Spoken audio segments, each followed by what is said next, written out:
Hello everybody, welcome to Defense Wala. My name is Rahul Parmar. Jai Hind everyone, Bharat Mata की जय. Am I audible and visible to every one of you?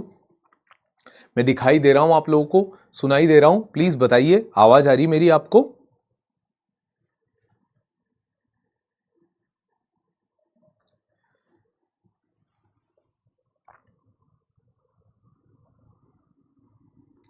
Vande Mataram, Bharat माता की जय बेटा.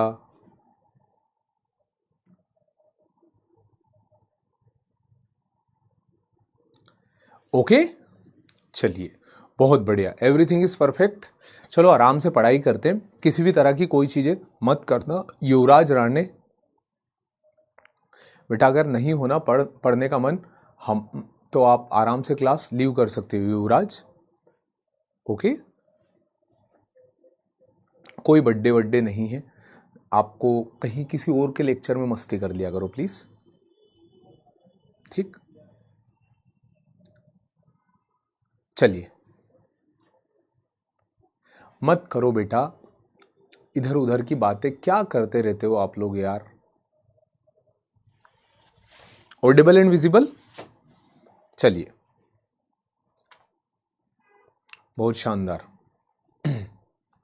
ठीक है, okay. तो आज लास्ट क्लास के अंदर मैंने आप सभी लोगों को यूनिवर्स यानी कॉस्मोलॉजी के बारे में पढ़ाया था. उसके अंदर मैंने आप सभी लोगों को बहुत बढ़िया ढंग से बताया था कि हमारे ब्रह्मांड का निर्माण कैसे हुआ और निर्माण हो जाने के बाद उसके अंदर क्या क्या चीजें रही. शुरुआत हमने की थी तारों के बनने से, फिर हमने गैलेक्सी पढ़ी, फिर हमने सोलर सिस्टम पढ़ा, और सोलर सिस्टम के बाद एक एक planet, minor celestial bodies like asteroid, meteorite and फिर उसके बाद है तो कॉमेट्स. इन चीजों के बारे में हमने स्टडी की थी. ओके चलिए, तो आज हम आगे डिस्कस करते हैं चीजों को. तो आज का हमारा टॉपिक रहेगा लेटिट्यूड एंड लॉन्गिट्यूड. इनको आज हम पढ़ेंगे. ओके,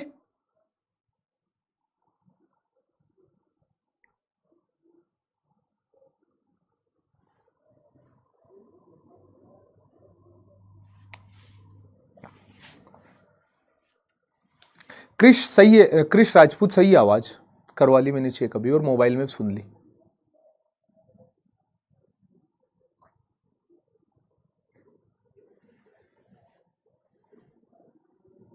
ठीक, सर बहुत बदल गए हो आप. पहले ऐसा दुखी दुखी नहीं रहते थे. अब पता नहीं क्या यार ऐसा हो गया है कि वो बच्चों में वो बात ही नहीं रही. पहले लिटरली पढ़ने के लिए आते थे बच्चे, पढ़ाने का मन करता था. आज ऐसा हो गया कि कुछ भी, मतलब अलग ही अलग लाइफ चलती यार. एक वो बेवकूफ 2-5 मिनट से हैप्पी बर्थडे टू यू लिख रहा यार. आपके जस्ट पहले की क्लास में जस्ट उदय नाम से क्लास थी. ब्लॉक मत करो यार, पहला शुरुआत है. तो उदय में क्लास थी, वहां भी जब मैं पढ़ा रहा था भाई, 1 घंटे की क्लास थी जस्ट आपसे पहले फाउंडेशन के अंदर. मैं वहां पढ़ा रहा था, और पढ़ाते पढ़ाते वो अलग ही लाइफ चल रही, उनकी अलग ही दुनिया चल रही. मैं सोचता हूँ यार हमारी लाइफ कितनी कितनी अजीब लाइफ है यार. मतलब लिटरली कितना वो है हम ना. अब जैसे ये दक्ष है, अब ये दक्ष उसमें लिख रहा है happy birthday to you sir. मैं इसको ना जोक जो होती है ना, जोक की तरह निकाल के फेंक सकता हूं बाहर इस बैच के सब्सक्रिप्शन से. अब भी हाल वो आया भी था कि सर ब्लॉक कर दूं क्या. अरे भाई शांत रहा कीजिए प्लीज. अब पढ़ाई लिखाई करने के लिए हम आते हैं. उस क्लास के अंदर पूरे 1.5 घंटे तक मैं चैट ऑफ करके पढ़ा रहा. और मैं सोचता हूं कि यार कुछ गलती से हमारे मुंह से निकल जाता है ना, तो लोग कैमरा लेकर के माइक लेकर के बैठे रहते हैं. It's not PW, but why always PW. एक जरा सा शब्द और खेल खत्म. और यहां पर आर्टिकल 19 का इतना गलत ढंग से इस्तेमाल करते हैं स्टूडेंट्स. कुछ तो भी बोलते हैं, कुछ अलग ही चलता रहता. तो आप लोग प्लीज थोड़ा ध्यान दिया कीजिए. इन चीजों की वजह से हमारा भी मूड पूरा का पूरा बिगड़ जाता है यार. बहुत इंपैक्ट होती है. मतलब ऐसा रहता है ना, कंटिन्यूअसली जब तक कि अगली क्लास ना आ जाए, सब कुछ सही ना कर दे, तब तक वो मन में वही रहता बेटा उतार. चलिए शुरू करते, कोई दिक्कत नहीं। ब्लॉग तो अगर देखो ब्लॉग नहीं करवाऊंगा यार मैं, फिर वही बात है ना, वो सब्सक्रिप्शन खत्म होगा। ब्लॉग तो 2 मिनट में आप भी हो जाएंगे, बट सब्सक्रिप्शन भी चला जाएगा। और फिर ऐसा मन में लगता है कि यार इस बेवकूफ़ को, जिस गधे को जरा भी इल्म नहीं है कि इसके पिताजी ने, भाई ने, बहन ने कहाँ से ये पैसे ला करके इसको ये बैच दिलाया, और टीचर कहाँ से पढ़ा रहे, क्या कर रहे हैं, इनकी लाइफ में भी कुछ बुरा चलता होगा उसके बाद भी कर रहे हैं। हम ना अपना एक अलग ही रहता है कि हमें ऐसे ही मस्ती करना, तो फिर वैसे भी ठीक है। लैटिट्यूड एंड लॉन्गिट्यूड, आज हम इन टॉपिक्स को पढ़ेंगे।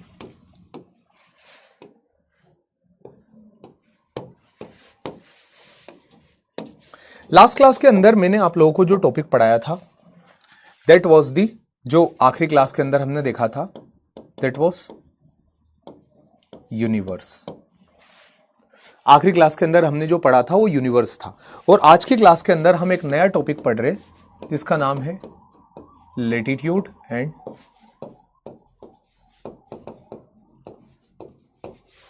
लॉन्गिट्यूड। ये आज की क्लास का हमारा टॉपिक है, ठीक है।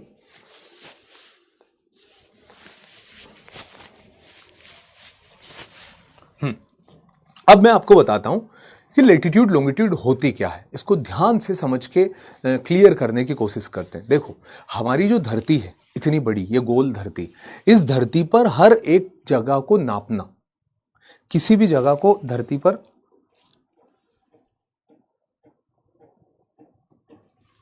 पॉइंट आउट करने के लिए कि ये पॉइंट कहाँ है, ये लोकेशन कहाँ है, इसलिए हम जीपीएस और जीआईएस का इस्तेमाल करते हैं। ओके, तो सबसे पहले तो मैं आपको डायरेक्शन बता देता हूँ। अगर आपको नहीं पता हो, कुछ लोग जो पहले से पढ़े हुए जानते होंगे, और जिनको नहीं पता उनको मैं पहले डायरेक्शन सिखा देता हूँ, डायरेक्शन कैसे काम करती। तो देखिए,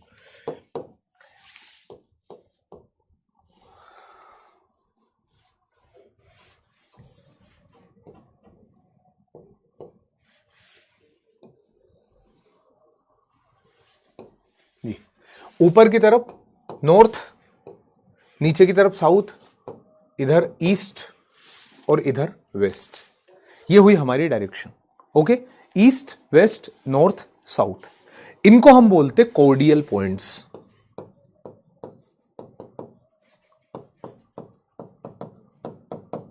क्या बोलते हैं इनको हम? Sir ji कोऑर्डियल points.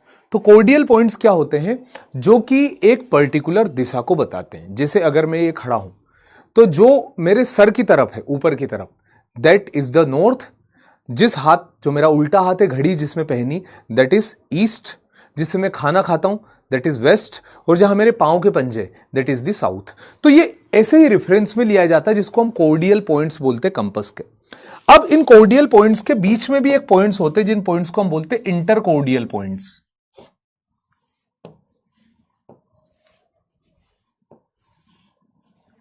That are the intercordial points.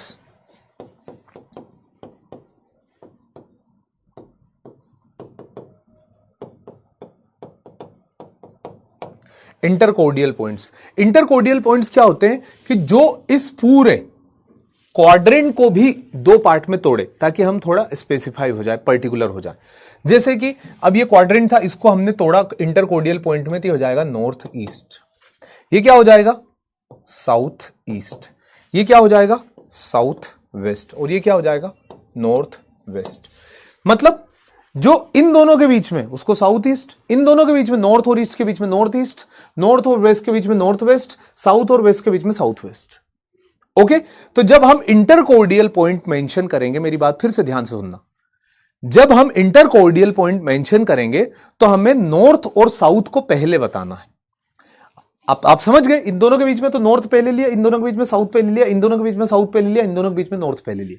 मतलब जब इंटरकोर्डियल पॉइंट एक्सप्लेन करेंगे तो नॉर्थ और साउथ जैसे वर्ड को हम पहले यूज करेंगे।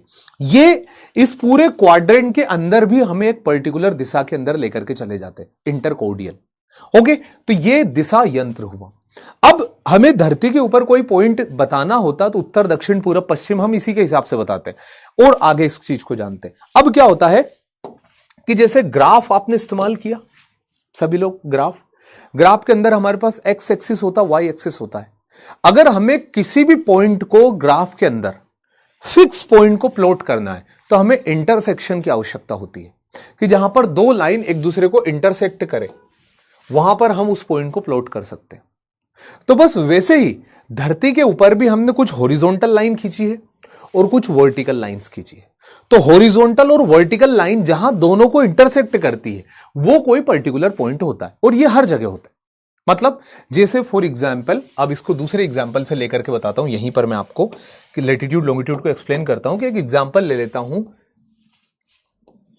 देयर इज अ पर्सन जिनका नाम है मोहित,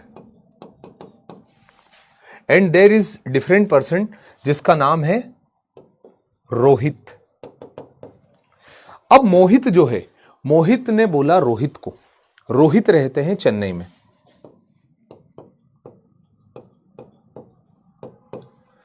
और मोहित रहते हैं दिल्ली में।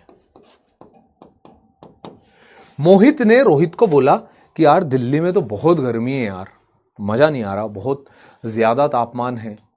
तो रोहित ने कहा भाई चेन्नई आजा, मैं तुझे ना इंडिया का सबसे बड़ा बीच यानी मरियाना ब्रिज घुमाऊंगा, तो चेन्नई आजा, तुझे मजा आ जाएगा। तो मोहित ने रोहित को कहा यार मैं आ तो जाऊं बट मैंने रास्ता देखा नहीं। तो बोला अरे भाई रास्ता क्या देखना है, गूगल पर सर्च कर चेन्नई, चेन्नई का लोकेशन निकल के आ जाएगा, तो उसके सहारे आ जाना। तो गूगल ना तो दिल्ली पे काम करता और गूगल ना काम करता चेन्नई के ऊपर। गूगल काम करता है दो इलाके के इंटरसेक्शन कोऑर्डिनेट्स के ऊपर, मतलब आपका जीपीएस। तो कैसे काम करता, वो उस पर्टिकुलर इलाके के लेटीट्यूड, उस पर्टिकुलर इलाके के लॉन्गिट्यूड, और यहां जहां पर ये दोनों लेटीट्यूड और लॉन्गिट्यूड टकराए उस पॉइंट से शुरू करता है। तो जहां पर जिस जगह पर जाना वहां के लेटीट्यूड और लॉन्गिट्यूड के पॉइंट तक। जैसे मैं आपको बताता हूं, हमारी धरती पर लेटी हुई लाइंस है, जिन लाइंस को हम बोलते हैं लेटीट्यूड। धरती के ऊपर खड़ी हुई लाइंस भी है, जिन लाइंस को हम बोलते हैं लॉन्गिट्यूड। सपोज करो चेन्नई की लोकेशन ये है, दिल्ली की लोकेशन ये है, तो इनको दिल्ली से चेन्नई जाना तो कैसे जाएंगे, पहले तो लेटीट्यूड 1 2 3, 3 लॉन्गिट्यूड कितनी 1 2 3, 3 3 से इनको जाना है 1 2 3 4 5 6 7 8 9 10, 10 1 2 3 4 5 6, 10 6 पर ये ऐसे काम करता है। मतलब हमको जो दिखाई देता है वो दिल्ली और चेन्नई, और जीपीएस जो काम करता 3 from 3 to 10 to 6 यहां तक जाना है, तो 3 3 से लेके तो 10 6 तक जाना है। तो वो अंदर ही अंदर मैथमेटिक्स कैलकुलेशन पे काम करता है, और वो मैथमेटिक कैलकुलेशन आपका होता है कोऑर्डिनेट्स। कोऑर्डिनेट्स मतलब किसी भी इलाके की एक पर्टिकुलर मैथमेटिकल लोकेशन, जो कि लेटीट्यूड एंड लॉन्गिट्यूड के कॉन्फ़िगरेशन से बनता है। लेटीट्यूड लॉन्गिट्यूड का जो कॉन्फ़िगरेशन होता है, मतलब कट लेटीट्यूड और लॉन्गिट्यूड का कॉन्फ़िगरेशन, उससे किसी भी जगह की लोकेशन को प्लॉट किया जाता है। तो लेटीट्यूड क्या होती है, लॉन्गिट्यूड क्या होती है, समझ में आया सभी लोगों को? अभी मैंने कुछ एक्सप्लेन नहीं किया, मैंने आपको सिर्फ बताया कि धरती पर ये कैसे काम करती है।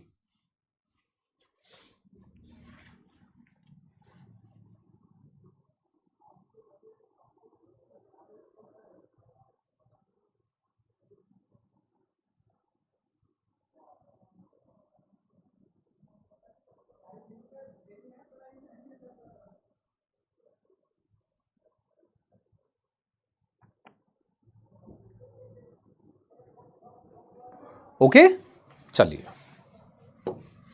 बढ़िया, आगे बात करते हैं। अब इनको थोड़ा डिटेल में जानते हैं। तो ये है लेटीट्यूड्स और ये है लॉन्गिट्यूड्स।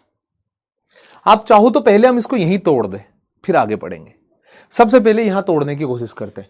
आपको ये लेटीट्यूड्स दिखाई दे रही ना, these latitudes are horizontal lines.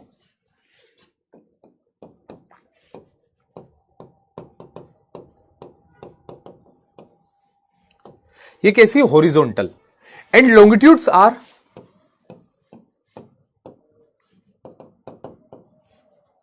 Verticals. Vertical कैसी होती है, ऐसी, और हॉरिजॉन्टल कैसी होती? AC.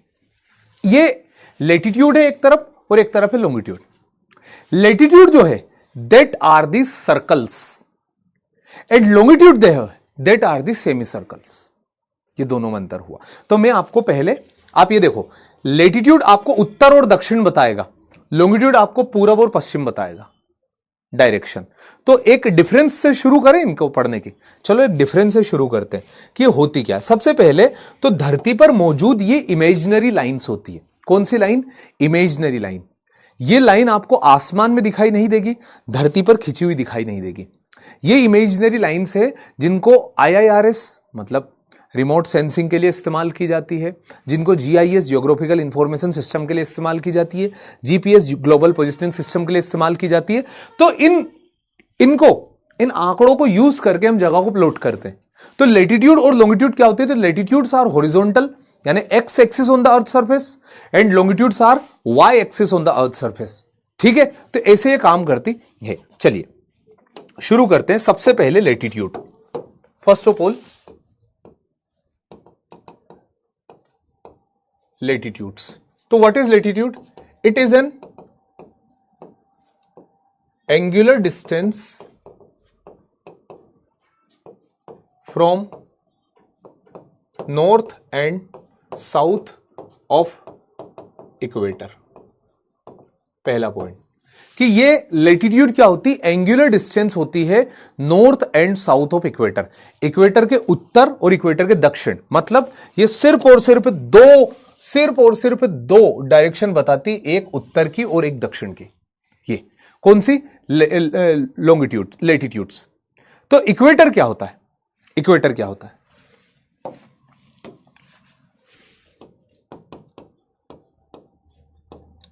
Equator is the largest latitude. It divide earth into two equal hemisphere. धरती को दो बराबर हेमिस्फीयर के अंदर बांटती है। इक्वेटर इज लार्जेस्ट लेटीट्यूड जो कि धरती को दो बराबर हेमिस्फीयर में बांटती है। तो अब इसका हमें बना लेना चाहिए डायग्राम। ये धरती माता हुई हमारी, ओके ये हुई अर्थ। अब अर्थ के ऊपर ये है 0 डिग्री इक्वेटर।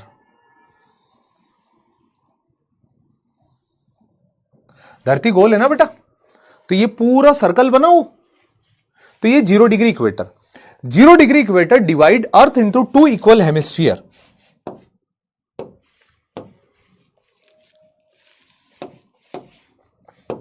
नॉर्दर्न हेमिस्फीयर और सदर्न हेमिस्फीयर।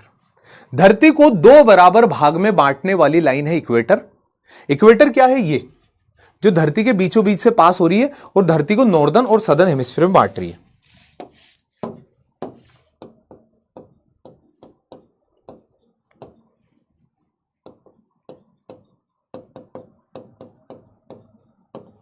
नॉर्दर्न हेमिस्फीयर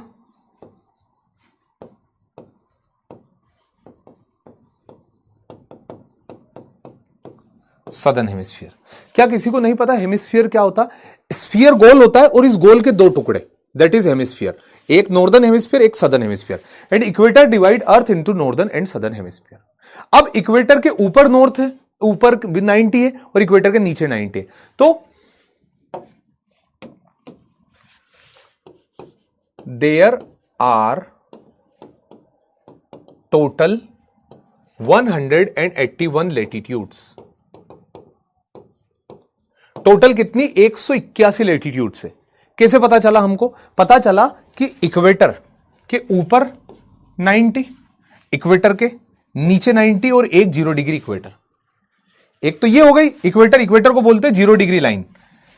तो इक्वेटर 0 डिग्री, इक्वेटर के ऊपर 90, इक्वेटर के नीचे 90। तो 90 और 90 180 और एक ये, तो टोटल कितने हो गए? 181।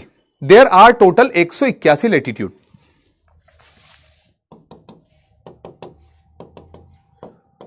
All latitudes are parallel to each other. हर एक लेटीट्यूड एक दूसरे के पैरेलल है, मतलब ये देखिए, ये सब एक दूसरे के पैरेलल है, ये कभी एक दूसरे को इंटरसेक्ट नहीं करती। ये जिसकी लोकेशन है वो अपनी लोकेशन पर फिक्स्ड चलती है। तो all latitudes are parallel to each other. ठीक है,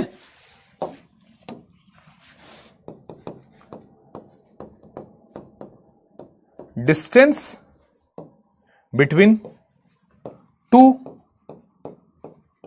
कॉन्जिक्यूटिव लेटीट्यूड इज 111 किलोमीटर। दो लेटीट्यूड के बीच की दूरी कितनी होती है? 111 किलोमीटर दो लेटीट्यूड के बीच की दूरी होती है। ओके, अगला पॉइंट आ जाएगा latitude specify climate.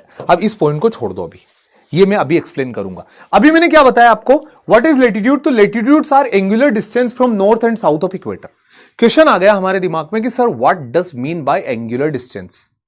Angular distance का क्या मतलब होता है? तो मैं आपको बताता हूं। देखो, अभी आपको भैया ने एक बात बताई है कि ये जो लेटीट्यूड्स है ये 0 डिग्री से नॉर्थ एंड साउथ की दूरी बताती। अब देखो, ये 0 डिग्री पर एंगल बना 0 डिग्री का, ये एंगल अगर बना 10 डिग्री का, तो इस लेटीट्यूड का नाम हो जाएगा 10 डिग्री लेटीट्यूड। एंगुलर डिस्टेंस, अगर ये यहां से यहां तक का ये जो एंगल है, ये एंगल अगर मेरा बना 30 डिग्री का, तो ये लेटीट्यूड हो जाएगी 30 डिग्री। अगर ये एंगल बना मेरा 90 डिग्री का, तो ये लेटीट्यूड हो जाएगी 90 डिग्री।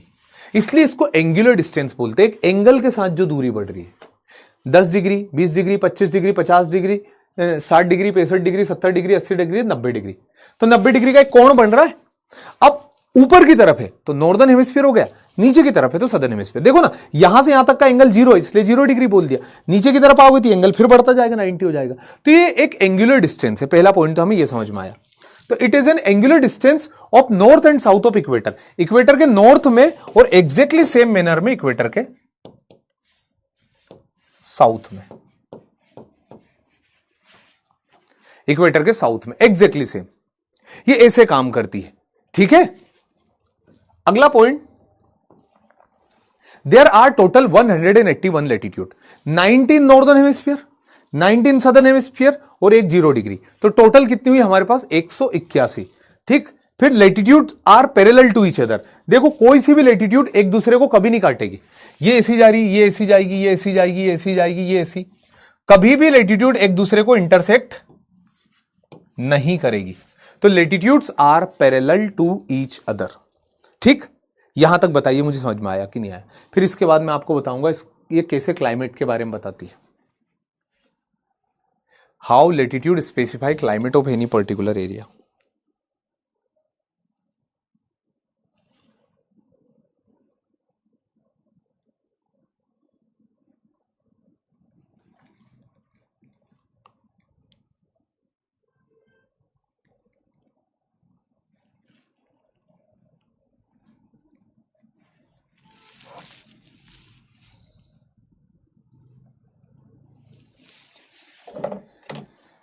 ठीक है, आया समझ में?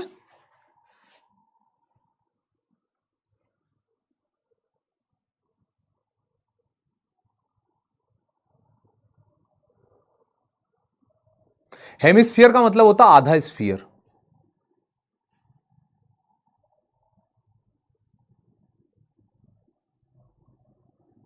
क्लियर?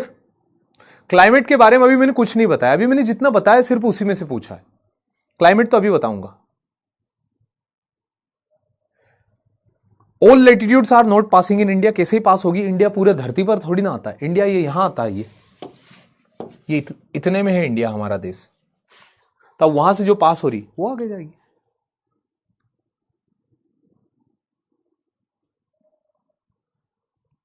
ठीक है, 111 किलोमीटर की दूरी है। ये लेटीट्यूड दिख रही है आपको? इन दो के बीच की दूरी 111 किलोमीटर है। यहां पर देखिए साफ साफ शब्दों में, साफ साफ नहीं लिखा कहीं भी। ये देखो, ये है इक्वेटर, ये इक्वेटर के ऊपर नॉर्दर्न हेमिस्फीयर, इक्वेटर के नीचे सदर्न हेमिस्फीयर।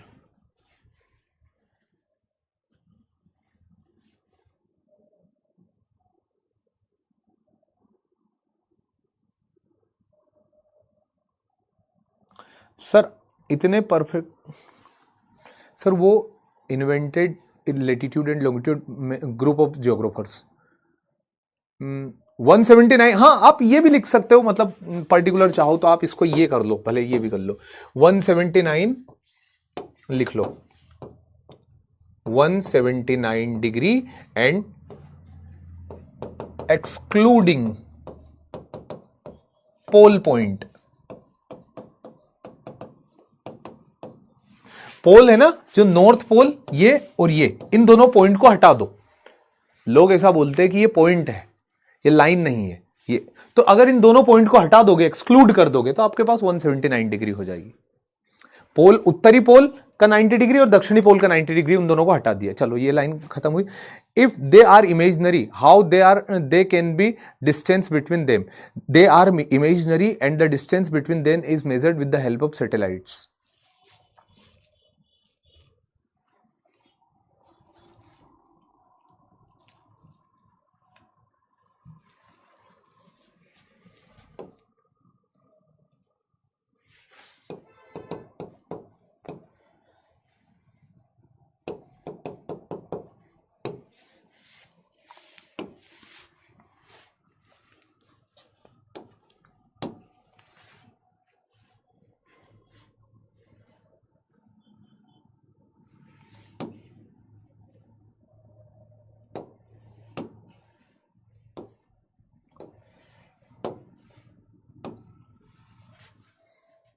ये दिखाई दे रही धरती,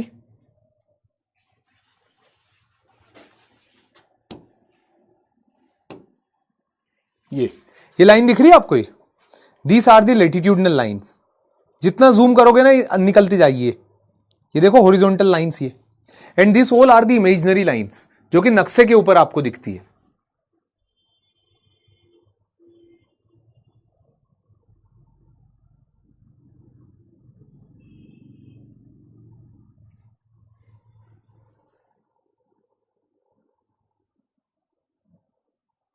क्लियर हुआ? ये देखो जूम करोगे और निकलती जाएगी वो, क्यों? ताकि किसी भी इलाके को एग्जैक्ट डॉट पॉइंट पर बता सके।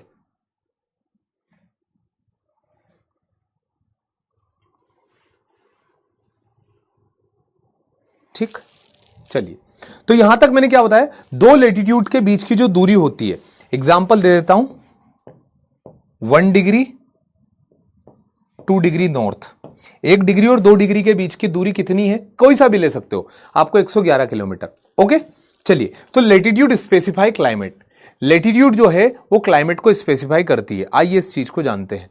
Okay, how latitude specify climate.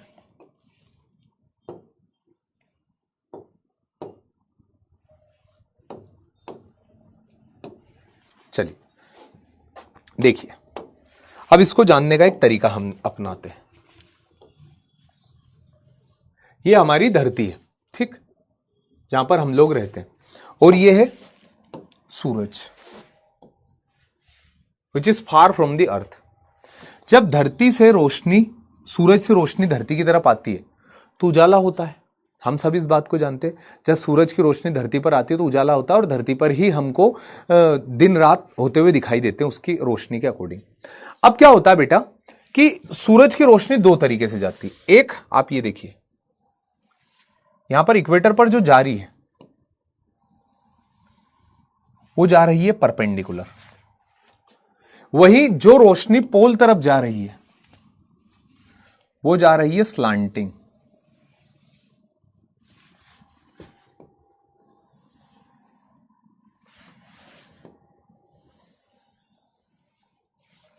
ठीक, इक्वेटर पे जो जा रही है वो परपेंडिकुलर जाते हुए दिखाई दे रही है सीधी, और पोल पर जो जा रही है वो तिरछी जाते हुए दिखाई दे रही है। दोनों हमको पता तो चल रहा है। अब यहां पर एक पॉइंट ऐसा आता बेटा, आप ऐसा समझना इसको कि जैसे अगर किसी के ऊपर रोशनी सीधी गिरेगी तो गर्मी ज्यादा होगी, या रोशनी तिरछी गिरेगी तो गर्मी ज्यादा होगी। एक एग्जाम्पल लेते हैं लाइक टॉर्च का।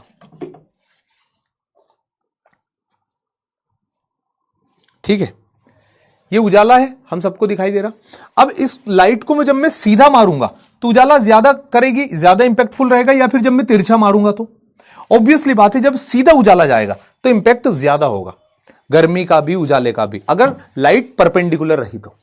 बट अगर लाइट परपेंडिकुलर ना होते हुए लाइट स्लैंटिंग रही, परपेंडिकुलर ना होते हुए लाइट स्लैंटिंग रही, तो स्लैंटिंग होने की वजह से उजाला उतना बढ़िया नहीं जाएगा। एग्जैक्टली सेम मैनर में जब इक्वेटर पर सीधी रोशनी जाती है तो यहां पर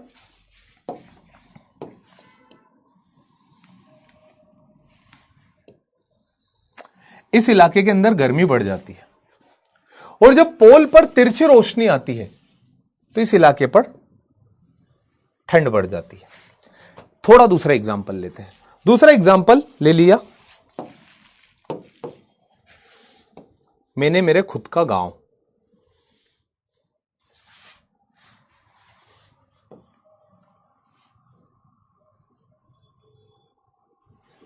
अब मैंने क्या नोटिस किया कि सुबह 7 बजे गांव में सूर्योदय हुआ, पहाड़ों में से। अच्छा गांव है मेरा, तो पहाड़ों में से सूर्योदय हुआ, मैं यहां खड़ा था, दिस इज मी। जब सूरज की रोशनी तिरछी मेरे ऊपर गिरी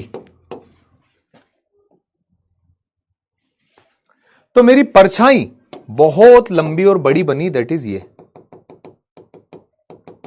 ये मेरी परछाई बन गई जब सूरज की रोशनी मेरे ऊपर तिरछी गिरी। जब शाम का आलम था तो इस समय सूर्यास्त पहाड़ों में हो रहा था। जब सूर्यास्त पहाड़ों में हो रहा था तो सूरज की लालिमा मेरे ऊपर फिर से तिरछी गिरी।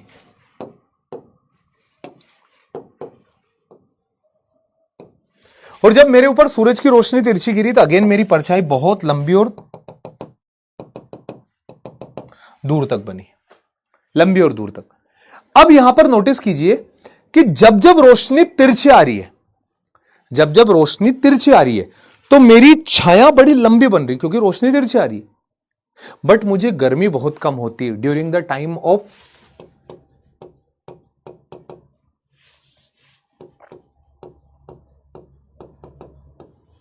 Morning, during the time of evening.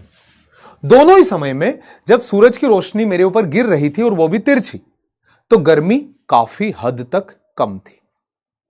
अब जब दोपहर का समय होता है, सन मेरे मत्थे पर होता है,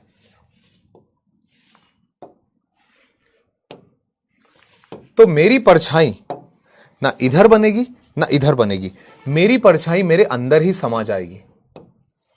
और जब मेरी परछाई मेरे अंदर ही समा जाएगी तो गर्मी सबसे ज्यादा होगी। मतलब जब सुबह का समय था तो सूरज की रोशनी तिरछी आ रही थी और बड़ी ठंडक थी। जब शाम का समय था, शाम का, तो सूरज की रोशनी तिरछी आ रही थी और बड़ी ठंडक थी। जब इक्वेटर से सूरज की रोशनी मेरे माथे पर गिरी दोपहर में, मतलब जब दोपहर में सूरज की रोशनी नून टाइम पर माथे पर गिरी, तो ना मेरी परछाई उधर बनी ना मेरी परछाई इधर बनी। मैं जब चल रहा था तो मेरी परछाई मेरे अंदर ही सिमट रही थी।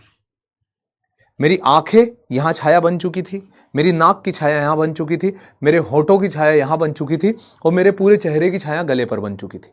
मतलब काले फोटो आ रहे थे जब फोटोग्राफी कर रहे थे दोपहर के समय में। तो दोपहर में हम, कभी भी आपने फोटो लिए हो दोपहर में, दिन के समय में आपने, तो आप नोटिस करना कभी भी फोटो अच्छे नहीं आते, कभी भी बड़े खराब आते, बड़े अजीब से आते। लोग बोलते अरे धूप आ रही है।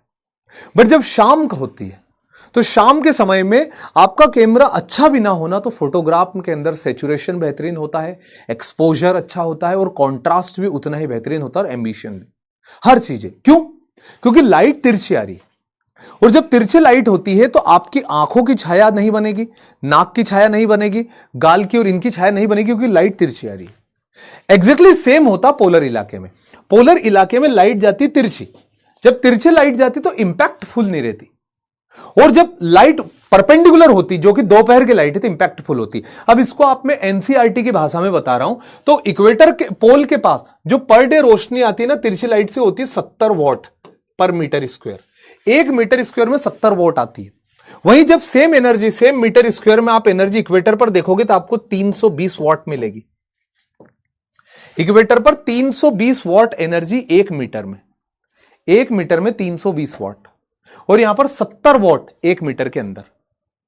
यह इसके अंदर बहुत बड़ा डिफरेंस है, ये वाला, कि यहां पर 320 वॉट पर मीटर स्क्वायर और वहां पर 70 वॉट पर मीटर स्क्वायर। क्यों?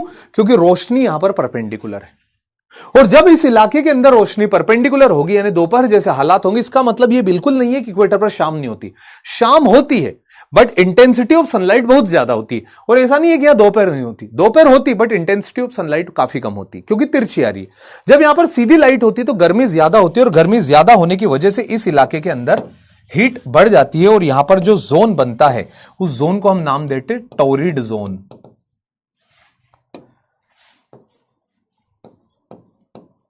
टोरिड जोन, जिसका मतलब होता है heat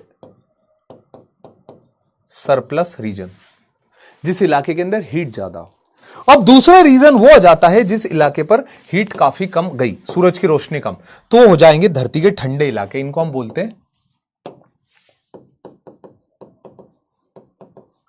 frigid zone.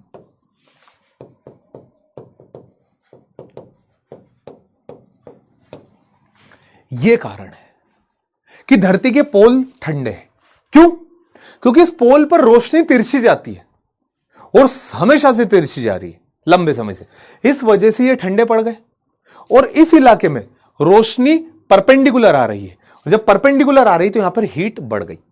Sir what about the in between area, जो ना तो फ्रीजिड जोन में आता, जो ना ही टोरिड जोन में आता, उन इलाके को क्या बोलते हैं? तो जो ना तो फ्रीजिड है और ना टोरिड है, इन इलाके को हम बोलते हैं टेम्परेट जोन।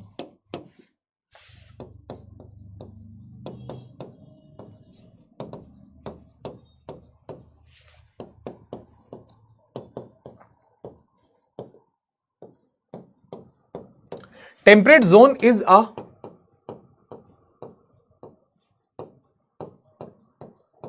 moderate zone.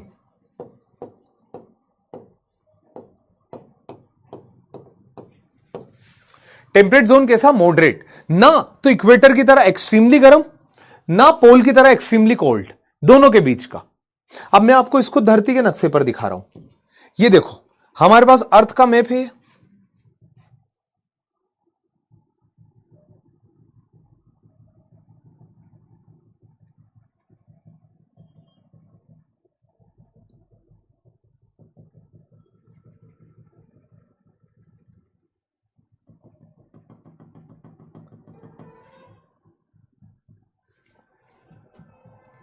ये देखिए इक्वेटर वाला हिस्सा, जूम करके देखो, पूरा हरा इलाका है। पोलर वाले हिस्से पूरी बर्फ जमी है, ये नॉर्थ पोल है आपका। साउथ पोल की तरफ चलो, ये पोलर हिस्सा पूरी बर्फ जमी हुई है। क्यों? क्योंकि रोशनी यहां आती तिरछी, और इक्वेटर पर रोशनी आती सीधी। जब मेरे भाई इक्वेटर पर सीधी रोशनी आएगी, तो फिर यहां ये हरा भरा क्यों है? यहां डेजर्ट क्यों नहीं है? देखो, डेजर्ट इसलिए नहीं है क्योंकि इसके सराउंडिंग में ओशियन है। तो जब सूरज की रोशनी समंदर के ऊपर गिरती है तो समंदर का पानी भाप बन के आसमान में जाता है। भाप बन के आसमान में जाएगा तो बादल बनेंगे, और जब बादल बनेंगे तो बारिश होगी, और बारिश होगी तो जंगल घने होंगे। तो इक्वेटर के जंगल बहुत घने होते। जब आपको मैंने बताया था, याद हो तो, अमेजन नदी के बारे में, या फिर नहीं भी बताया तो आज बता दूं, आपने खुद नहीं सुना होगा। अमेजन रिवर के बारे में सुना, जिसके अंदर वर्ल्ड का सबसे बड़ा एनाकोंडा सांप पाया जाता है। वो कहां पर पाई जाती है? नदी इक्वेटर के जंगलों में पाई जाती, इक्वेटर के जंगल में, ब्राजील के अंदर। क्यों? क्योंकि रोज बारिश होती, रोज दिन बारिश, पूरे साल भर 12 महीने। तो जब रोज बारिश होती, रोज धूप गिरती, तो एक पेड़ को क्या चाहिए? आप खुद बताइए, एक पेड़ की क्या डिमांड होती? एक पेड़ को 2 चीज चाहिए, एक तो धूप और दूसरा पानी। जब दोनों ही मिल रहे तो जंगल घने, तो इसलिए ये इलाका यहां पर हो गया। फिर ये तो आपका ट्रॉपिकल इलाका होगा। टेम्परेट इलाका कौन सा हुआ? ये आपका टेम्परेट इलाका होगा यूरोप। ये यहां का क्लाइमेट कैसा रहता है? ना तो बहुत ज्यादा गर्म ना बहुत ज्यादा ठंडा, यहां का मॉडरेट क्लाइमेट होता है। मॉडरेट क्लाइमेट मतलब कैसा क्लाइमेट? आंखें बंद करो अपनी और इमेजिन करो आप गर्मी के दिनों में, एक्सट्रीम गर्मी के दिनों में बाहर जा रहे हो और सामने आप नोटिस कर पा रहे हो कि आसमान में काले बादल छा गए। जब आसमान में गर्मी के दिनों में बादल छा जाते हैं तो बादल का उजाला धरती पर नहीं गिर पा, मतलब सूरज का उजाला धरती पर नहीं गिर पाता और बादल रोक लेते, और जो ठंडा प्यारा मौसम होता है ये यूरोप में हमेशा रहता है, मतलब ठंडा क्लाइमेट। और जब क्लाइमेट ठंडा होता है तो लोग सोच समझ ज्यादा पाते, लोग पढ़ाई लिखाई ज्यादा कर पाते, लोग खोज ज्यादा कर पाते। तो दिस इज द रीजन कि वर्ल्ड में मेजोरिटी ऑफ जो साइंटिस्ट हैं, जियोग्राफर है, आपको यूरोप के मिलेंगे। आइंस्टीन, न्यूटन, एडिशन, ऐसे बहुत सारे लोग। क्यों? क्योंकि उस इलाके के अंदर का क्लाइमेट इतना प्यारा था कि आदमी का काम करने का मन करता, आदमी का एक्स्ट्रा सोचने का मन करता। वहीं हमारे देश में अभी, जैसे मैं इंडिया का आपको अभी हाल बताऊं, तो अभी क्या हो जाएगा कि जैसे गर्मी चालू होती तो हम हमारे काम शाम को ही कर सकते हैं या फिर सुबह, दोपहर बंद रहे, क्योंकि गर्मी है, सन्नाटों में शोर है, पूरी धूल उड़ रही है और तापमान बहुत वृद्धि है, तो इस वजह से काम बिगड़ जाता है। समझ रहे हो? बट यहां पर ऐसे हालात नहीं होते, इस वजह से भी, मतलब आपकी ज्योग्राफी ने आपको आगे पुश किया। समझ में आई चीजें? तो इस तरह से जोन बनते थे। ये जोन समझ में आई जो मैंने आपको बताया? बताइए, कोई डाउट हो तो बोलो।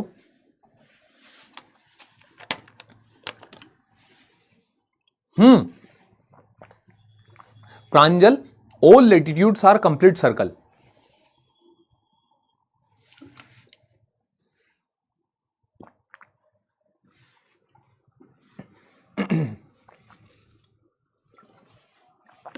तो हमारा पॉइंट क्या था? लेटिट्यूड जो है दैट स्पेसिफाई द क्लाइमेट, ये लिखा था ना हमने, देखो, लेटिट्यूड स्पेसिफाई क्लाइमेट। तो क्लाइमेट क्या बताया? लो लेटिट्यूड हाई क्लाइमेट यानी hot climate, high latitude cold climate. ठीक है, 1 मिनट में आया है ना, 1 मिनट में आ रहा हूं।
आप ये जो पूछ रहे हो ना कि सर ये 70 वॉट और 320 वॉट में क्या अंतर है, तो मैं आपको बताता हूं। 70, 1 मीटर 1 मीटर से बना हुआ स्क्वायर, 1 मीटर से बना हुआ स्क्वायर, जी सर। और उस 1 मीटर से बने हुए स्क्वायर में यहां पर कितनी ऊर्जा गिरती है, तो 70 वॉट गिरती है। और सेम 1 मीटर से बने हुए स्क्वायर पर यहां पर इक्वेटर पर कितनी गिरती है, तो 320 वॉट। आप अगर ऐसा सोचो, देखो मैं आपको इतना प्यारा डायग्राम बताता हूं जिससे आपके सारे कंफ्यूजन दूर हो जाएगी। एक एरियल व्यू देता हूं आपको बहुत प्यारा। 1 मिनट दो बस मुझे, 1 मिनट दो, है ना। ये देखो,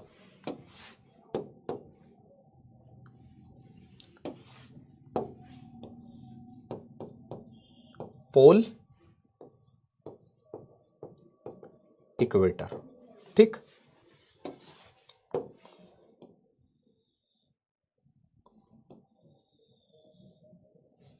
ठीक,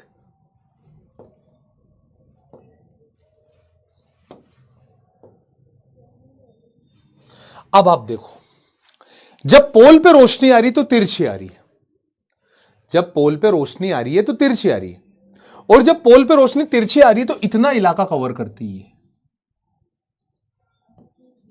और जब इक्वेटर पर रोशनी आ रही तो परपेंडिकुलर आ रही, और परपेंडिकुलर सिर्फ इतना इलाका कवर करती है। अब यहां पर इलाका कम है तो पावर ज्यादा होगी, यहां एरिया ज्यादा है तो पावर कम होगी। बस यही है चीज, आई बात समझ में। यहां पर पोल पर तिरछी रोशनी, पोल पर रोशनी क्या है, तिरछी, और यहां पर इक्वेटर पर क्या है, परपेंडिकुलर। और जहां परपेंडिकुलर है वहां सीधी, वहां जहां पोल है वहां तिरछी रोशनी ऐसी आएगी। और जहां पर देखो एरिया अगर ऐसा हो गया, मैंने ऐसा कर दिया तो लाइट तिरछी जाएगी, इंपैक्टफुल कम रहेगी, और जब सीधा कर दिया तो इंपैक्टफुल ज्यादा रहेगी। आई बात समझ में।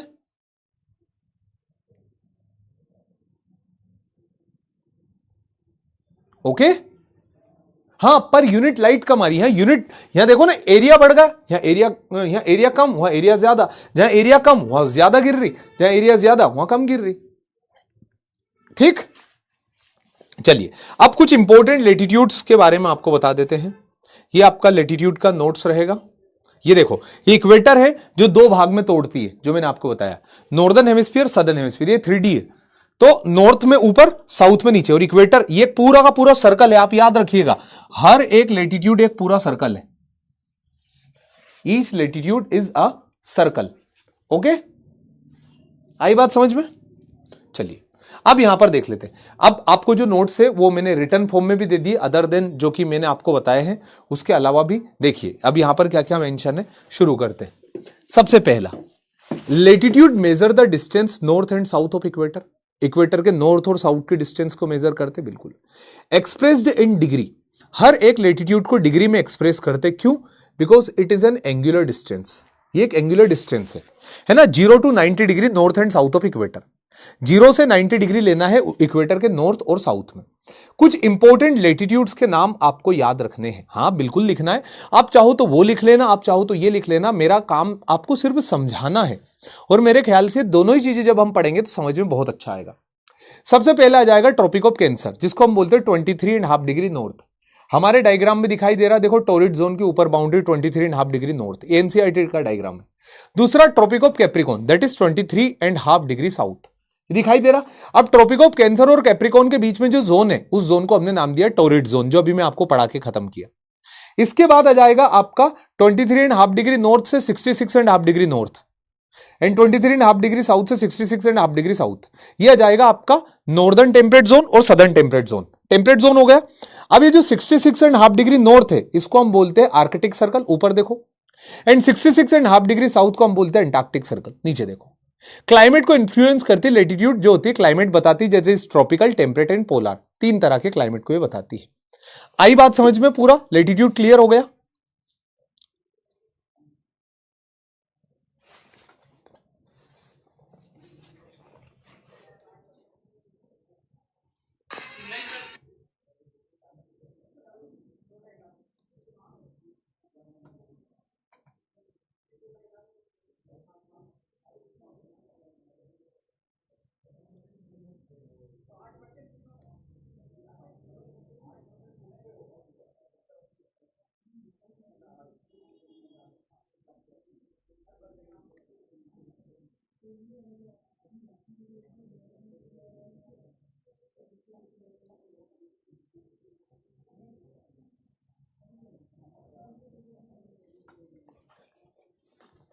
क्लियर हुआ?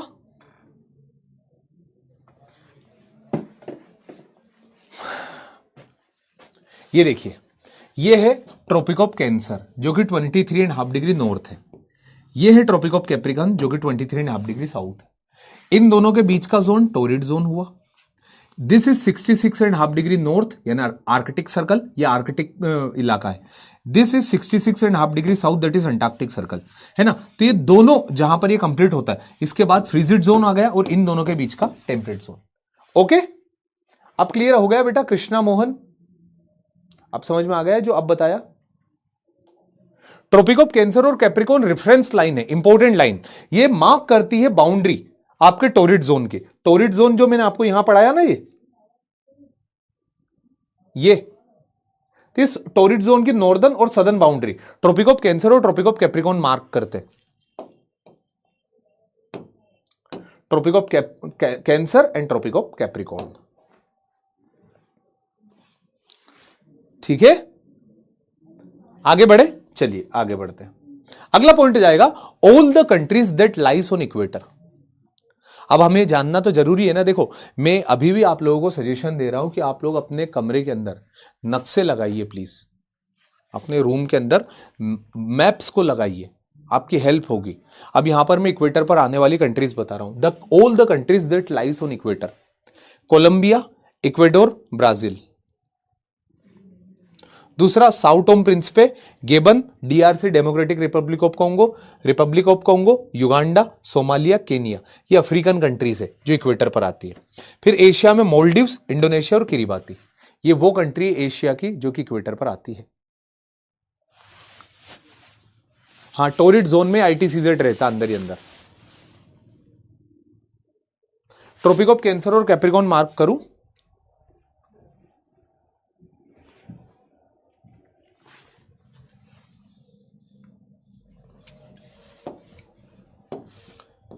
(23.5 degree north Tropic of Cancer, 23.5 degree south Tropic of Capricorn, मकर रेखा। कैप्रिकॉर्न को हिंदी में बोलते हैं मकर। मकर संक्रांति जब होती है ना, तब सूरज उत्तरायण शुरू कर देता है। जब मकर संक्रांति होती है तो उत्तर की दिशा में मूवमेंट शुरू कर देता है। फिर इधर आ जाएगा आपका फ्रीजिड जोन। तो ये यहां कहां से चालू होता है? ये 66.5 डिग्री नॉर्थ यानी आर्कटिक सर्कल। हर एक लाइन एक सर्कल ही तो है। और ये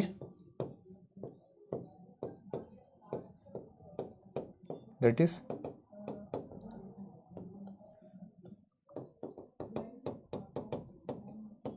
अंटार्कटिक सर्कल। ये आपके नक्शे के अंदर मैंने मेंशन कर दिया सब कुछ।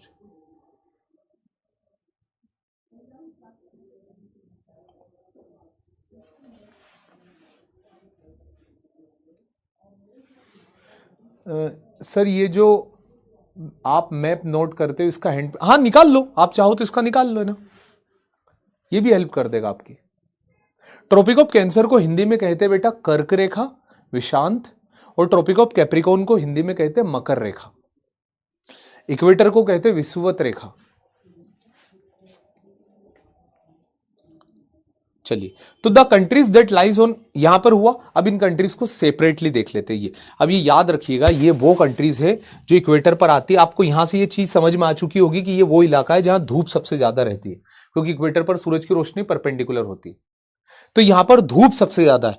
Colombia, Ecuador, Brazil. Sao Tome Principe, Gabon, democratic Republic of Congo, Kenya, Uganda, Somalia, RC, republic of Congo. इधर जाएगा मोल्डिव्स और इंडोनेशिया। ठीक है, इनको सेपरेटली मैंने लिख दिया ताकि आपकी हेल्प हो जाए। यहां पर साउथ अमेरिका की 3 कंट्री, ये ऐसी कैसी साउथ अमेरिका की 3 कंट्री कौन कौन सी? Colombia, Ecuador, Brazil. अफ्रीका की 7 country, Sao Tome Principe, Republic of Congo, Gabon, Democratic Republic of Congo, Uganda, Somalia, Kenya. Asia की 7 नहीं 3 कंट्री है, 3 कंट्री, मोल्डिव्स, इंडोनेशिया और किरिबाती। ठीक, चलिए अगली आ जाएगी। ये एक नदी है जो कि इक्वेटर को 2 बार काटती है।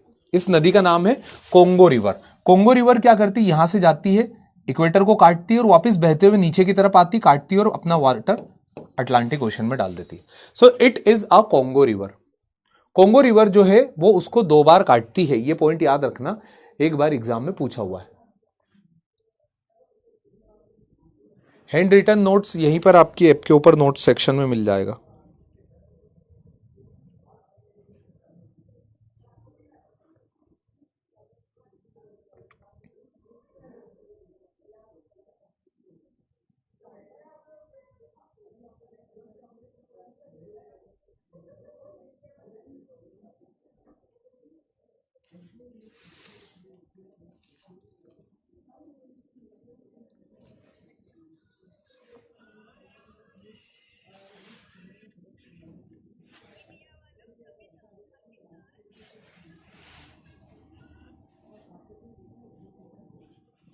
क्लियर?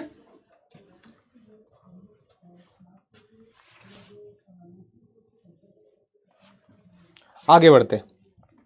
अगला पॉइंट आ जाएगा वो कंट्रीज जो कि ट्रॉपिक ऑफ कैंसर पर आती है। वो कंट्रीज जो कि ट्रॉपिक ऑफ कैंसर पर आती है। अब देखिए आप, ट्रॉपिक ऑफ कैंसर पर हमारा भारत भी आता है। अब आपको ये समझ में आना चाहिए लोकेशन के हिसाब से, लोकेशन हमारे दिमाग में होना चाहिए। देखो मैंने आपको सेपरेट धरती का गोला भी बना दिया, नक्शे भी बता दिए, और उस गोले के अंदर इंडिया को भी मेंशन कर रहा हूं यहां पर। तो ट्रॉपिक ऑफ कैंसर पर आने वाली कंट्रीज नॉर्थ अमेरिका में मैक्सिको एंड बहामास 2, एशिया के अंदर मोरिटेनिया, माली, नाइजर और वेस्टर्न सहारा, अल्जीरिया, लीबिया, इजिप्ट, ये वो कंट्रीज है अफ्रीका की जो इक्वेटर उस पर आती है ट्रॉपिक ऑफ कैंसर के ऊपर। एशिया की सऊदी अरेबिया, यूनाइटेड अरब अमीरात, ओमान, चाइना, ताइवान, म्यांमार और बांग्लादेश, ये वो कंट्रीज है जो कि एशिया की और इसके ऊपर आती है। अब देखो ना, हमारे इंडिया के बीचों बीच से पास हो रही है ट्रॉपिक ऑफ कैंसर, ये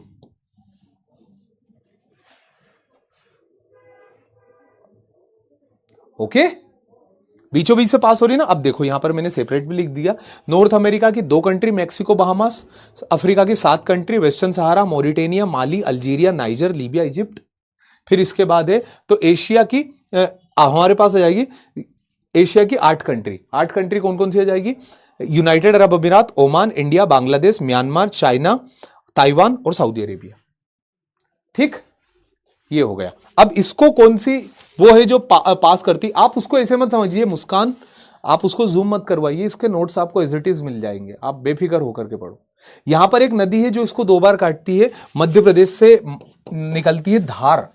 मध्य प्रदेश में एक जगह है धार, तो धार जिले से सरदारपुर नाम के गांव से एक नदी निकलती है, उसका नाम है माही। माही नदी जाती है उत्तर की तरफ काटती है और दक्षिण की तरफ काट करके समंदर में अपना वाटर डिस्चार्ज कर देती है। That is a Mahi river जो कि ट्रॉपिक ऑफ कैंसर को 2 बार काटती है।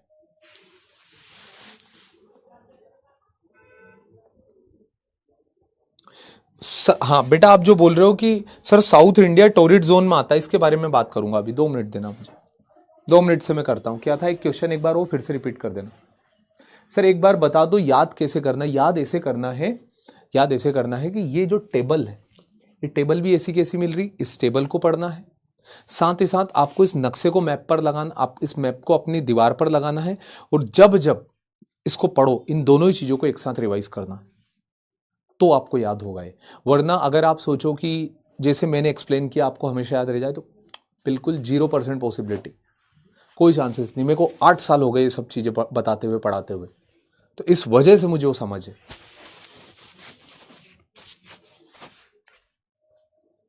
Why it is cold Tropic of Cancer. देखो कर्क एक नक्षत्र है, सूरज के मूवमेंट के हिसाब से मकर और कर्क ये नक्षत्र है, उनके आधार पर इनको नाम दिया गया है। ठीक, चलिए ट्रॉपिक ऑफ कैप्रिकॉर्न। तो ट्रॉपिक ऑफ कैप्रिकॉर्न कहां से पास हो रही, देखो Chile, Paraguay and Argentina, Bolivia से पास नहीं हो रही, ये साउथ अमेरिकन कंट्री है, ब्राजील हो रही है। फिर Namibia, Botswana, South Africa, Mozambique, Madagascar, यहां से पास हो रही, और ऑस्ट्रेलिया अपने आप में कंट्री भी और कॉन्टिनेंट भी, वहां से पास हो रही। तो मकर रेखा इतनी जगह से पास होती। ये एक क्वेश्चन है, सीडीएस का क्वेश्चन है, which among the following countries of South America does Tropic of Cancer not pass. Tropic of Cancer above mention river countries में से किससे पास नहीं होती है।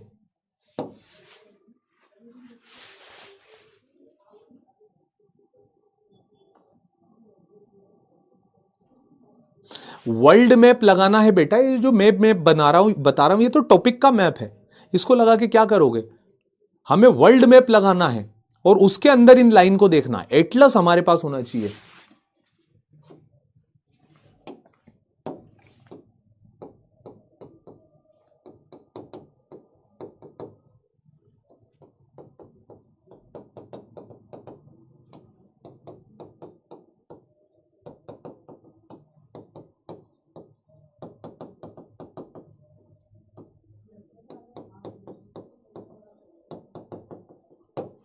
ये लेना, वर्ल्ड का मैप पॉलिटिकल और फिजिकल होना चाहिए, इंडिया का मैप पॉलिटिकल और फिजिकल होना चाहिए। आपके घर में आएंगे 4 नक्शे और इन चारों को ही रोज देखना है, ठीक। तो कौन सी कंट्री से ये पास नहीं होता, B is the right answer, that is Bolivia से ये पास नहीं होता।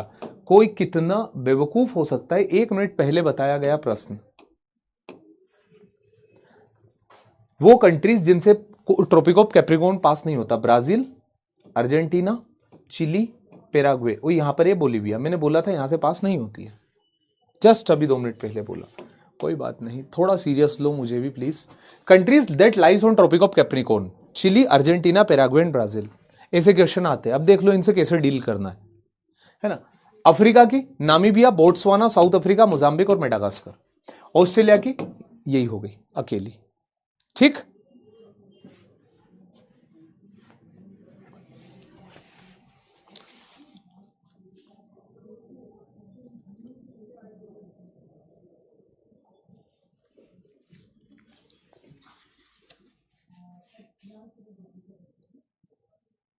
कोई बात नहीं जल्दीबाजी में, बट अभी तो इसको ध्यान रखना है आगे। अब इस ट्रॉपिक ऑफ कैप्रिकॉर्न को जो नदी 2 बार काटती है उस नदी का नाम है लिम्पोपो। ये ट्रॉपिक ऑफ कैप्रिकॉर्न को 2 बार काटती है। तीनों नदियां भी लिख लेना, इंपॉर्टेंट है, नदी का नाम भी सीखोगे, याद भी रहेगी, जब आगे रिवर्स पढ़ाऊंगा तो हेल्प हो जाएगी।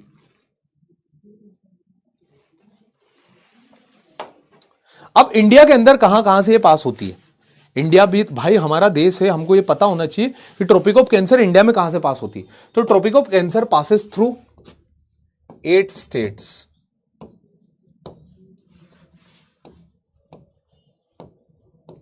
गुजरात,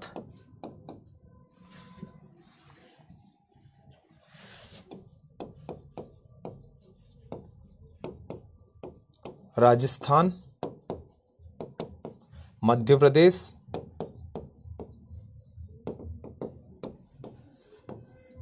छत्तीसगढ़,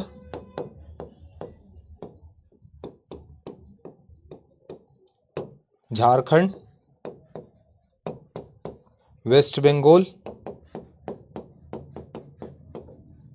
त्रिपुरा, मिजोरम। 8 के नाम लिख दिए मैंने, यहां से पास होती। अब एक क्वेश्चन आया था किसी से कि सर ट्रॉपिक ऑफ कैंसर जो है उसके नीचे साउथ इंडिया आता है। एक मोटा मोटा देखे तो ट्रॉपिक ऑफ कैंसर भारत को 2 बराबर भाग में बांट रही है, तो ट्रॉपिक ऑफ कैंसर के नीचे साउथ इंडिया आता है। तो उसका क्वेश्चन ये था कि सर ये साउथ इंडिया इतना गर्म क्यों नहीं रहता फिर। तो साउथ इंडिया इतना गर्म इसलिए नहीं रहता क्योंकि इसके ऊपर सी का इंपैक्ट होता है। समंदर इस इलाके को ना तो ज्यादा गर्म होने देता है और ना ही ज्यादा ठंडा होने देता है। आप याद रखिएगा, गोवा का, मुंबई का तापमान गर्मी में भी इधर रहता 30 डिग्री 31 डिग्री, और ठंड में भी तापमान रहता 19 डिग्री 20 डिग्री। ना तो ठंड का तापमान 4-5 डिग्री तक आता है, ना गर्मी का तापमान 40-45 डिग्री जाता है। यहां का तापमान मॉडरेट रहता है। तो समंदर एक इंपॉर्टेंट रोल प्ले कर रहा है। बट आप देखिए जैसे ऊपर ऊपर जाते जाएंगे तो धीरे धीरे ठंड बढ़ती जाएगी।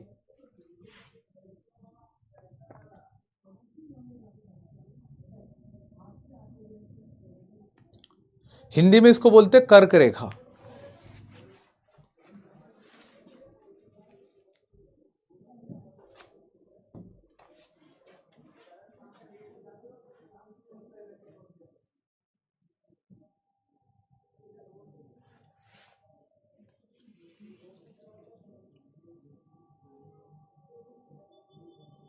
सर वाई राजस्थान इसलिए भाई ये राजस्थान यहां नीचे तक है ये।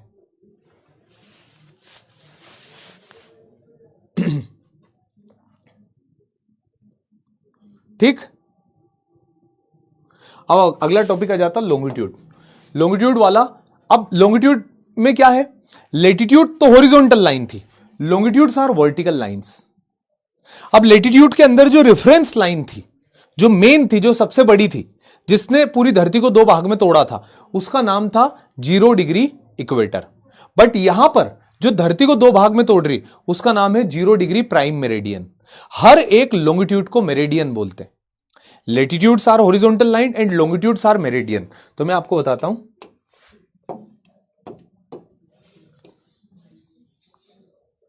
ये 0 डिग्री है, ये हमारी धरती है। अब धरती में मैंने आपको क्या बोला कि लॉन्गिट्यूड्स जो है वो वर्टिकल लाइन से, तो ये जो लॉन्गिट्यूड है, जो मेन लॉन्गिट्यूड है जिसने धरती को दो टुकड़े किए, इसे हमने बोला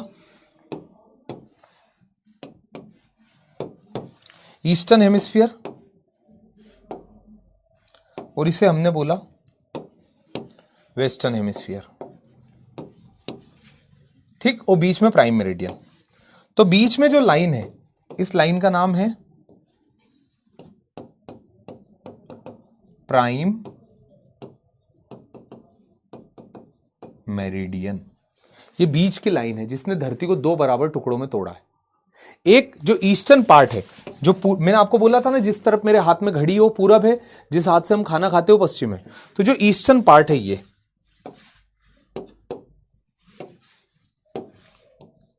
इस ईस्टर्न पार्ट को हम लिखेंगे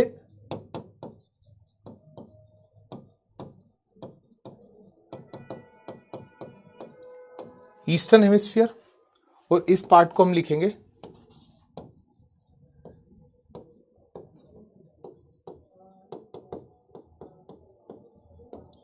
western hemisphere. Eastern hemisphere, western hemisphere separate, और बीच में से जो लाइन पास हो रही है उसे हमने बोला प्राइम मेरिडियन। मेरिडियन हर एक लॉन्गिट्यूड, जो पर्यायवाची शब्द आप जानते हो ना, सिनोनिम्स, तो लॉन्गिट्यूड का सिनोनिम है मेरिडियन। सिर्फ लॉन्गिट्यूड को बोलते हैं। What is the synonym of longitude? Meridian. Meridian is the synonym of longitude. और साथ ही साथ यहां पर ये जो सबसे इंपॉर्टेंट मेरिडियन है उसका नाम है प्राइम मेरिडियन, बाकी ईस्टर्न और वेस्टर्न। ओके, तो याद रखिएगा, longitudes are major east and west of prime meridian. Prime meridian के ईस्ट या प्राइम मेरिडियन के वेस्ट में लॉन्गिट्यूड्स को नापा जाता है। It expressed in degree from 0 to 80 degree, 0 to 180 degree east and west. आप इसको ऐसे लर्न कर सकते हो, इसके इधर भी 180 डिग्री, इसके इधर भी 180 डिग्री, टोटल जोड़ोगे तो 360 डिग्री होती है। टोटल कितनी होती है? 360 डिग्री लॉन्गिट्यूड्स होती है। उसके बारे में अभी हम बात करेंगे। प्राइम मेरिडियन को 0 डिग्री लॉन्गिट्यूड बोलते हैं। प्राइम मेरिडियन को 0 डिग्री लॉन्गिट्यूड बोलते हैं, और इसी को बोलते हैं ग्रीनविच लाइन, जो कि यूनाइटेड किंगडम लंदन से पास होती है। Prime meridian is also known as Greenwich line. Eastern and western meridian क्यों नहीं? ईस्टर्न मेरिडियन, ये जितनी भी मेरिडियंस है इनको बोलते ईस्टर्न मेरिडियंस, ये जितनी भी मेरिडियंस है इनको बोलते वेस्टर्न मेरिडियंस। मेरिडियन मतलब एक लाइन, अगर वो वेस्ट में तो वेस्टर्न मेरिडियन, अगर वो ईस्ट में तो ईस्टर्न मेरिडियन।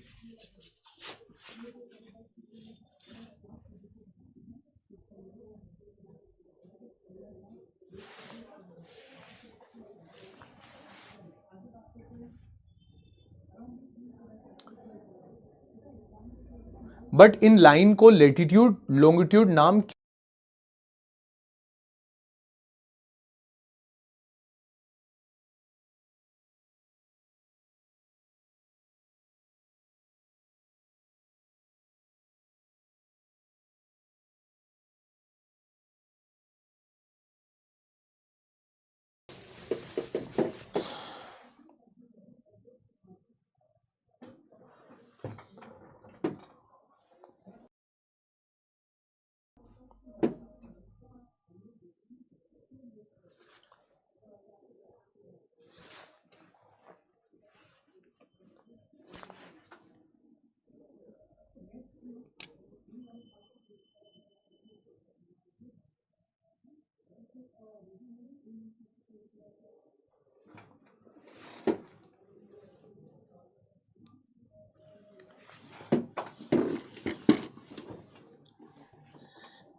ठीक है, तो इनको नाम लेटीट्यूड और लॉन्गिट्यूड क्यों दिया गया?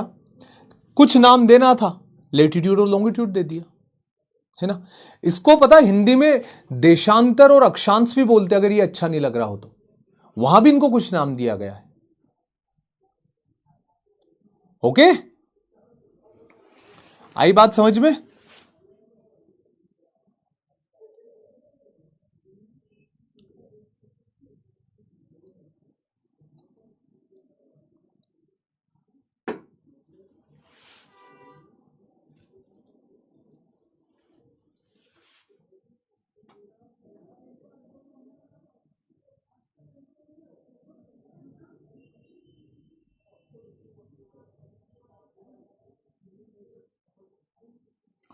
आ गया, क्लियर हुआ बेटा ये? What is GMT? जीएमटी का मतलब होता है ग्रीनविच मेरिडियन टाइम। तो ग्रीनविच लाइन पे जो समय होता है उसे जीएमटी बोलते हैं। हालांकि मैंने इसको पढ़ाया नहीं, ठीक है, आप पूछ रहे हो, क्या कर सकते हैं। हाँ हाँ, आज के लिए इतना ही रखना पड़ेगा क्योंकि लॉन्गिट्यूड बहुत डिटेल में जाएगा अब, फिर उसको हम कर नहीं पाएंगे पूरा कवर। अभी तक हमने क्या जाना कि धरती के ऊपर जितनी खड़ी हुई लाइन्स उन्हें लॉन्गिट्यूड बोलते, और इन खड़ी हुई लाइन्स में जो मेन लाइन है उसका नाम है प्राइम मेरिडियन। इसके ईस्ट में ईस्टर्न हेमिस्फीयर, इसके वेस्ट में वेस्टर्न हेमिस्फीयर। ओके, अभी हम सिर्फ इसको इतना रखते हैं, बाकी कुछ, चलो यहां तक हो गया।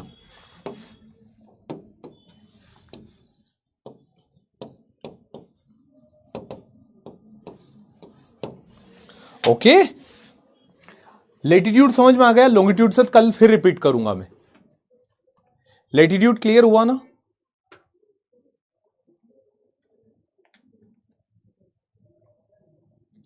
चलिए भाई,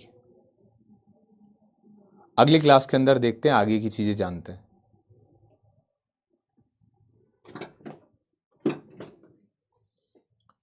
ओके, चलो, thank you so much everyone.